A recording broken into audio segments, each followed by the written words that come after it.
What if you could double or even triple your damage in Wizardry variants Daphne? And what if I could show you how to do it? Most players tend to hit a wall because they're not using key tricks they tend to overlook or underestimate. I'm Somnio, and I'll be breaking down tips and tricks that can take your damage from this to eventually this. Starting with a tip everyone should do: enhance your weapons. In the early game, the game will nudge you in the blacksmith's direction, and it's very easy to either neglect or overlook this due to having low money. However, enhancing weapons is something you should rush, as it's damage that'll help you get money faster to help you begin the cycle once more. Here's a basic bronze sword, and here's one that's +5, and here they are side by side damage-wise against the same enemy. Since we're talking weapons, let's talk gear as a whole.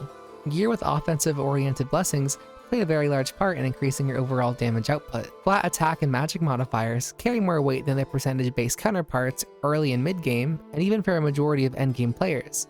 I recommend watching my advanced guide to equipment to get a more in-depth explanation on gear and blessings, but here's the comparison from attackless blessing gear to a few pieces with attack blessings. I'll add this on here that changing weapons to a higher tier tends to increase the weapon's base damage noticeably, which can often outdo attack blessings on lower tier weapons. Team compositions may also play a part in increasing your damage output via alignment passives.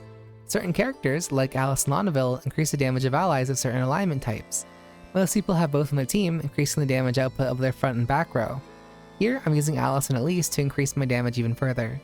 Regardless of team composition, to increase your damage even further, you want the ability to either buff allies or debuff enemies, or both. Here, I inherited Armor Break from Elise onto Viviana, since she has high action speed and dexterity to ensure the debuff lands.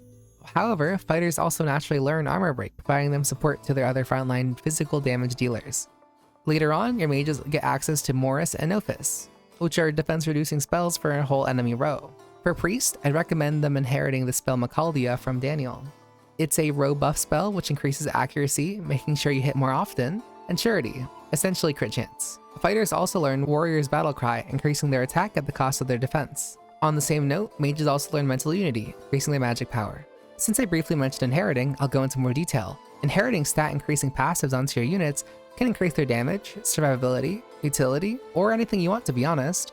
However, level and combat skills can increase your damage noticeably at the cost of higher SP or MP. However, the cost tends to be justified since ending fights faster is what you should be aiming for. Now, we'll be comparing Heavy Attack to Heavy Attack 2 with all the previous tips implemented. Of course, using duplicates to inherit skills or level skills is very good. You can also use the same copies to discipline your characters. As you continue your journey, you'll amass multiple copies of the characters that you're using, and merging them together will make them hit that much harder. It will take a fair amount of duplicates. You'll make your character not only hit harder, but much tankier as well. Here's a Dino with no discipline, and the same Dino with 5 levels of discipline. Now that we're in the inn, let's talk about a feature that people tend to overlook: bondmates. Level and making bondmates is something I've also been working on recently, and they do add up.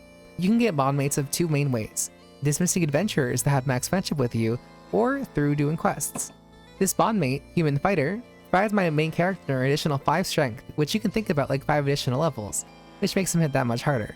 This bondmate, or Progress's Hatred, I just obtained, increasing attack power, and can be leveled, increasing my main character's damage output even further if I continue doing the quest that awards it. Something similar to bondmates is Alchemy.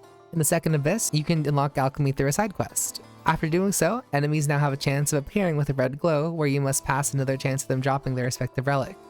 I don't have many relics, but a good one is the Whirlpool Bunny relic, increasing Surety and decreasing Divine Power, which is a pretty good trade-off.